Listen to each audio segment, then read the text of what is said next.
बच्चे को भी तमाम जमीनी आसमानी बला से मसाइब से महफूज फरमाए। बोलिए आमीन सुम्मा आमीन। और हम और आपको नुमाइश करने से बचाए। ये जुमला आपने सुना है। अभी आप इस प्रोग्राम में आप अपने गोद के पाले हुए छोटे छोटे बच्चों, देखिए वक्त कम है, मैं कुछ ऐसी बातें करूंगा कि आप समझिए ताकि मेरी मेहनत भी पूरी हो जाए। तकरीर का लोहा मनवाना मेरा मकसद नहीं। छोटे छोटे बच्चे से आपने बड़ी अच्छी प्यारी बातें सुनी है। नाम लूंगा तो टाइम ज्यादा लगेगा। एक अजीम मुफ्ती जो अल्लाह ताला ने आपके गांव में एक मुफ्ती पैदा फरमाया है, अनकरीब उनके सर पे दस्तारे इफ्तार बांध ही जाने वाला है। उनका भी बयान आपने सुना है। और दूर दराज मकाम से हैं अपने इलाके के, ये भी एक अजब बात है, बुरा नहीं मानिएगा चिराग साहब। ये रामपट्टी जो है उससे आगे भगवतीपुर है, भगवतीपुर वहां के रहने वाले हैं। कोई लंदन के नहीं है लेकिन कलकत्ता से मशहूर है, क्योंकि वहां रहते हैं चिराग रजा कलकत्तवी। और एक कलकत्ता आपके गांव से भी जुड़ा हुआ है यहां के, लेकिन यहां भी नारा लगता है कलकत्ता का। बात समझ में नहीं आती है। गोद यहां की मिली, नमक यहां का खाया, रोटी यहां की खाई, नाम रोशन कलकत्ता का हो रहा है। थोड़ी सी तकलीफ जरूर होती है। मेरे गांव का नाम क्यों नहीं, कलकत्ता क्यों आगे बढ़ गया भाई? वो चंद दिन वहां रह गए तो कलकत्ता, जिस जमीन से गौहर पैदा हुआ उसका नाम कहां चला गया? आपने दूर दराज मकाम से तशरीफ लाए हुए शायर अहले सुन्नत को सुना। यकीनन जब आपने चिराग साहब को सुना होगा तो आपने देखा होगा कि रियाकारी इनके अंदर नहीं है। जो शायरी करने का तरीका होना चाहिए उस अंदाज में ये शायरी करते हैं। वरना आजकल कुछ शायर ऐसे हैं कि जब वो चोला पहन के स्टेज पे आते हैं तो पता नहीं चलता कि लेडा है या लेडी है। जुल्फ इतना बड़ा होता है कि अगर जुल्फ बढ़ाने ही का नाम मद्दाह नबी हो जाए तो सबसे बड़ा जुल्फ आप लोग भी रख लीजिए तो शायरी हिंदुस्तान हो जाएगी। और रियाकारी में इतना कि जिंदगी में कभी कोई नमाज नहीं पढ़ा है, और अगर वो स्टेज पे बैठ गया 10 रुपया दे दिया तो कहा कि इनके जैसा सखी तो कोई है ही नहीं। इतना बढ़ा दिया मकाम को। लेकिन वही पे गरीब आदमी है जो मस्जिद में झाड़ू लगाते लगाते अपनी जिंदगी के पूरे जिंदगी को खत्म कर चुका है। वो गरीब है, स्टेज पे बैठा हुआ है, लेकिन उसके पास 10 रुपया नहीं कि वो शेर पढ़ने वाले को देगा तो उसका चर्चा तक नहीं होता। बोलिए ये इंसाफ है कि नाइंसाफी है? दूसरी बात, इन्होंने रियाकारी से काम नहीं लिया। जब आप YouTube पे भी सुन लीजिए तो पता चलेगा कि जो शायरी का अंदाज है वो चिराग रजा कलकत्तवी करते हैं। रियाकारी से बचिए, इस्लाम रियाकारी को हराम कहता है। दूसरी रियाकारी अवाम के जानिब से क्या होती है? मेरा जुमला कभी कभी भारी होता है, लोगों को चुभ जाता है। और ऐसा चुभता है कि वो दुनिया में भी आराम से नहीं रह पाता और मर जाता है तो कब्र में भी तड़पता हुआ नजर आता है। इसलिए कि मैं हक कहता हूं। चुभता कैसे है? मैं अपने गांव की बात बताता हूं, आपके यहां शायद नहीं होता। ईद और बकरीद में मैंने अपने यहां देखा कि जब इमाम साहब खुतबा देते हैं तो कुछ लोग रुमाली चंदा वसूलते हैं इमाम साहब के लिए, शाह साहब के लिए। मैंने कहा कि सुनिए, खुतबा सुनना वाजिब है और किसी को देना ये आमाले सालेहा में से है, सवाब का काम है।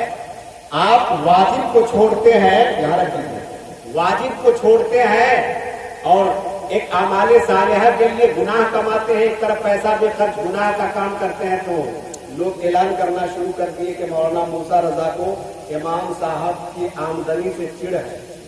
मैंने कहा जाता तुम इमाम साहब को पूरी प्रॉपर्टी लिख दो, सबसे ज्यादा खुशी मुझको हो। میں نے یہ نہیں کہا کہ امام صاحب کو دینا نہیں ہے، دیجئے، دینے کا طریقہ بدل دیجئے، شاعر کو خوب نوازیے، مقرر کو خوب دیجئے، قسم خدا کی آپ کا دینا اگر رب نے قبول فرما لیا تو موسیٰ رضا اس ذمہ دار ممبر سے اس بات کی ضمانت دے سکتا ہے کہ اس دینے کے صدقے میں آپ کی دنیا بھی کامیاب رہے گی، آخرت بھی اچھی ہوگی انشاءاللہ۔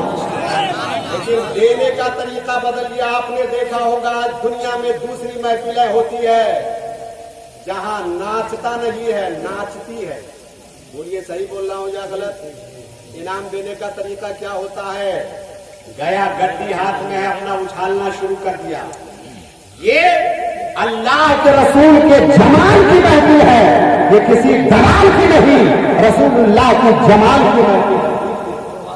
خوب دیجیے، اللہ قبول فرمائے گا دینے کو، لیکن طریقہ بدل دیجیے، اس لیے کہ جب در کریم سے بندے کو کیا نہیں ملتا، جو مانگنے کا طریقہ ہے اس طرح مانگو۔ شاعر کا ایک طریقہ میں نے یہ بھی دیکھا ہے، الحمدللہ چراغ رضا کے اندر وہ باتیں نہیں پائی جاتی۔ کسی نے انعام دے دیا، اپنے وقت کا پاپی ہے، گناہ گار ہے، سیاہ ہے، خطا کار ہے، لیکن اس کی شان میں شعر پڑھنا شروع کر دیا۔ آج جس رضا کے نام پر ہم اپنی روٹی سیکتے ہیں، سال بھر ان کے نام کا صدقہ کھاتے ہیں، جب ان سے کسی نے بادشاہ کی شان میں ایک شعر لکھنے کو کہا تھا تو آپ نے قلم اٹھایا تھا، لکھ دیا تھا، کرو مدح اہل دول رضا، پڑے اس بلا میں میری بلا، میں گدا ہوں اپنے کریم کا، میرا دین پا رہے نہ رہے۔ نعرہ تکبیر، نعرہ رسالت، فیضان اعلی حضرت، میں گدا ہوں اپنے کریم کا، میرا دین پا رہے نہ نہیں۔ اے لوگوں سنو، احمد رضا نعت لکھتا ہے تو کسی بادشاہ کو خوش کرنے کے لیے نہیں، کسی دنیا دار کو خوش کرنے کے لیے نہیں، کسی زمیندار کو خوش کرنے کے لیے نہیں، کسی تھانے دار کو خوش کرنے کے لیے نہیں۔ احمد رضا نعت صرف اس لیے لکھتا ہے کہ ہمارے نبی ہم سے خوش ہو گئے، اور جب میرا نبی خوش ہو جائے گا تو احمد رضا کامیاب ہوگا۔ رضا کی شاعری کو کہ کہا، نعت کہہ دے کوئی شاعر مثلے لمیات نظیر، مان لوں گا لوہا ہوگا جرأت افکار کا۔ آج تک کوئی مائع کا لال ایسا پیدا نہیں ہوا جو امام احمد رضا خان کی طرح شعر کہہ دے۔ محبت کے ساتھ درود پاک پڑھیے، وقت کم ہے، کچھ باتیں بھی بتا دوں۔ اللہم صلی علی سیدنا مولانا محمد بارک وسلم، صلاۃ و سلام علیک یا رسول اللہ صلی اللہ تعالیٰ علیہ وسلم۔ شاعر لکھتا ہے یا رسول اللہ، محبت سے بول لیجیے یا رسول اللہ، یا رسول اللہ، آنکھ والا تیرے جوبن کا تماشا دیکھے اچھا لگ رہا ہو تو محبت سے بولیے اور زور سے بولیے، یا رسول اللہ، آنکھ والا تیرے جوبن کا تماشا دیکھے، دی گئے کون کو کیا آئے نظر کیا دے دے۔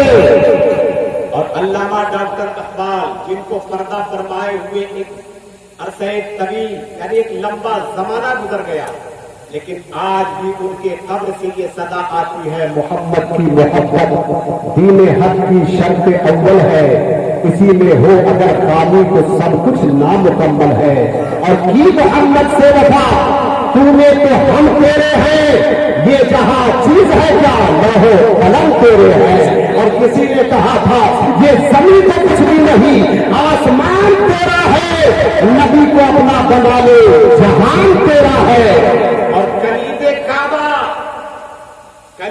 کعبہ ملی تھی جنہیں قسمت سے، ابھی یہ مت بھول وہی خاندان تیرا ہے، یہ مت بھول یہی خاندان تیرا ہے۔ میرے ملت کے نوجوانوں، وقت ہوتا تو میں بھی نعت پاک کے چند شعر کو پڑھتا، لیکن لوگ کہتے ہیں کہ مولوی صاحب پیسہ کی محبت میں پڑھتے ہیں، میں کبھی بعد میں پڑھوں گا۔ دیکھیے، ہمارے میدان سیاست کے ماہر سیاست वो कहते हैं कि नात बहुत सुन चुके। अच्छी बात है, नात बहुत सुन चुके हैं। मैं वही कह रहा था कि मैं नात नहीं पढ़ूंगा, आप लोगों को जो भी देना हो यहाँ देते चले जाइए, सवाब फिर भी मिलेगा। बल्कि इस्लाम में तो यह है कि दाएं हाथ से दीजिए तो बाएं को खबर नहीं हो, तो बोलिए कि ऐसे करके देने से तो मजमा को खबर हो जाएगा, दाएं बाएं का मामला तो बिल्कुल चौपट हो जाएगा। मैं एक बात बता देना चाहता हूँ बड़ी तेजी के साथ कि आज वहाबी का इख्तलाफ बरेली से क्यों है और बरेली का इख्तलाफ वहाबी से क्यों है, और हम और आपको बरेलवी ही क्यों कहा जाता है। हजरात, हम अजमेर भी जाते हैं, हम बगदाद भी जाते हैं, हम गंजर भी जाते हैं, हम दिल्ली भी जाते हैं, हम उड़ीसा भी जाते हैं, लेकिन हमें उड़ीसा नहीं, हमें अजमेरी नहीं, हमें देहलवी नहीं, हमें बगदादी नहीं। अगर कहा जाता है तो बरेलवी कहा जाता है, और हम बरेलवी में खुशनसीब हैं कि जब बरेलवी कहा जाता है तो हमारा सीना 36 से 42 इंच का। उसी बदअकीदा वहाबी को वहाबी कह दीजिए तो उसे पटना की मिर्ची लग जाती है, पेट में चूहा कीक मारने लगता है। मैंने कहा मादाम तुम वहाबी हो, वहाबी कहा तो पटना की मिर्ची क्यों लग गई, पेट में चूहा क्यों कीक मारने लगा।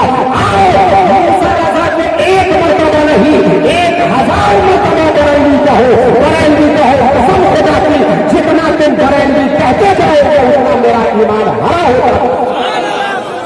लेकिन कुछ तो है, कहीं न कहीं से दाल में काला तो है कि बरेली को वहाबी से चिढ़, वहाबी से बगावत, बरेलवी मौलवी वहाबी में रिश्तेदारी से क्यों रोकता है। आपका इमाम वहाबी को बेटी देने, वहाबी की बेटी लाने से क्यों रोकता है। क्या आप वहाबी की बेटी लाएंगे तो इमाम साहब का घर हाथ से चला जाएगा। क्या आप वहाबी के यहाँ अपनी बेटी देंगे तो इमाम साहब की पगड़ी उतर जाएगी। नहीं मेरे दिल के नौजवानों, ऐ मेरे प्यारे, जहन में वुसअत पैदा करो, उस मुताले में वुसअत पैदा करो। इससे नुकसान क्या होता है। कुछ लोग कहते हैं मौलाना हमने बेटी की शादी नहीं की है, बेटा की शादी की है, हमने बेटी नहीं दिया है, बेटी लाया है। यहाँ तक तो ठीक है, लेकिन आप ये बताइए कि बेटी लाने के बाद क्या आप रिश्ता खत्म कर लेते हैं। आप कहेंगे नहीं मौलाना साहब, जब रिश्ता खत्म नहीं होता है तो कल होके क्या होगा, उस बेटी का बाप आएगा जो आपका समधी है, आप उसकी ताज़ीम करेंगे। कल होकर के उस बेटी का भाई आएगा, आप उसके लिए आला दस्तरखान लगाएंगे। कल होकर के उसका चचा आएगा, आप उसके लिए बिस्तर सजाएंगे। लेकिन इस मेंबर नूर पर वक्त के कामयाब मुफ्ती तशरीफ रखते हैं, मौलाना गुलाम रसूल के दामन से निपट जाइए और उनसे इस्तेफ़ा कीजिए। मुफ्ती साहब ये बताइए, एक बदअकीदा को जिसके सीने में नबी के लिए इतनी गद्दारी भरी है कि उसका सीना दागदार नजर आता है, क्या उसकी ताज़ीम करना दुरुस्त है। क्या उसके लिए दस्तरखान सजाना दुरुस्त है। क्या उसके लिए बिस्तर घर में लगाना दुरुस्त है। तो मेरे मिल्लत के नौजवानों, जवाब आएगा हरगिज़ नहीं। लेकिन होता क्या है, आप उनका एहतराम करते करते, आप उनका इकराम करते करते, आप उनको खाना खिलाते खिलाते आपका अकीदा इतना कमजोर हो जाता है, इतना कमजोर हो जाता है कि आप पीटीएस से पीपीएस बन जाते हैं। सनातन सुन्नी नहीं रह जाते, बल्कि आप पीपीएस सुन्नी बन जाते हैं। आपका अकीदा कमजोर हो जाता है और फिर एक घड़ी ऐसी आती है कि आपका ईमान खतरे में पड़ जाता है। इसलिए आप ऐसे बदअकीदे से बचाओ अपने आप को। आप कहेंगे मौलाना कैसे, कोई दलील हो तो बताइए। मैं आपके समझने के लिए आपको आपके मादरी ज़बान में समझाने जा रहा हूँ। आपके साथ आपके दयाल मोहब्बत गौहर बंकी में एक माँ के पेट से एक बच्चा पैदा हुआ है तो काला कलंका है, एक आंख का अंधा भी है, एक पैर का लंगड़ा भी है, एक हाथ का लूल्हा भी है, एक मेड़ के किनारे पड़ा हुआ है, कीचड़ में लटपट है। आपके गांव के कुछ होशियार लोगों की एक जमात गुजरती है और सरबराही सियासतदान जनाब हीरा साहब कर रहे हैं। पीछे से इनके चाहने वालों ने कहा, नेताजी आपने कुछ देखा है, ये बच्चा कितना काला कलौटा है। नेताजी आपने देखा है, ये बच्चा एक हाथ का लंगड़ा, एक हाथ का लूल्हा भी है, एक पैर का लंगड़ा भी है, एक हाथ का अंधा भी है। सबने कहा, बच्चे के उलूम को शुमार करवा करवा के पहाड़ बना दिया। लेकिन वहीं पे थोड़ी देर के बाद एक बूढ़ी अम्मा आती है, साड़ी फटी हुई है, बाल बिखरा हुआ है, चेहरा उतरा हुआ है, पेशानी बरस रही है, बच्चे को समेट करके गोद में उठा लेती है, कहती है वाह मेरे लाल तुम रो क्यों रहे हो, ऐ मेरे सोना तुझे किसने तकलीफ दिया है, ऐ चांद का टुकड़ा तुम कितना परेशान क्या हो। अब पूरी दुनिया में हैरत है कि ये बच्चा इतना काला कलौटा है, ये बच्चा बेदस्तों पा है, लेकिन ये बूढ़ी अम्मा को हो क्या गया